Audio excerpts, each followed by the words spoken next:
جوں عید قریب آ رہی ہے، مارکیٹوں میں خریداری کے لیے رش بڑھتا جا رہا ہے، جس میں ایک بڑی تعداد بچوں کی بھی ہے۔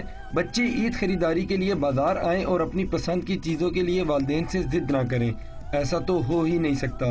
کہتے ہیں شاپنگ ہو تو اپنی مرضی سے۔ اپنے مزے کی ساری چیزیں لوں، جو چیز اچھی لگتی ہے وہ خود لیتی ہوں۔ لیکن کچھ ایسے بچے بھی مارکیٹ میں نظر آتے ہیں جن کا کہنا ہے کہ عید کے موقع پر اماں ابا جو کہیں وہی لینا چاہیے۔ اپنی مرضی پہ چاہیے لیکن ماما پاپا کی بات ماننی چاہیے۔ چیزیں اپنی مرضی سے لیتا ہوں لیکن اپنی والدین کی بات مانتا ہوں۔ والدین نے کہہ دیا عید کون سا روز روز آتی ہے، جس قدر ممکن ہو بچوں کی فرمائش پوری کرنی چاہیے۔ بچوں کی خوشی میں خوشی ہوتی ہے اور ان کو لے کر دیا جاتا ہے جیسے وہ کہتے ہیں۔ بچے جو ہیں وہ اپنی مرضی سے لینا چاہتے ہیں تو پھر ان کی بھی ضرور ماننی چاہیے۔ عید کی خوشیاں اپنی جگہ، لیکن کمر توڑ مہنگائی نے بہت سے بچوں کی خواہشات کو ان کے دلوں تک محدود کر دیا ہے۔ بچے روزہ رکھیں یا نہ رکھیں، عید کی خریداری بڑھ چڑھ کر کرتے ہیں۔ یوں لگتا ہے عید صرف بچوں کے لیے ہی ہے۔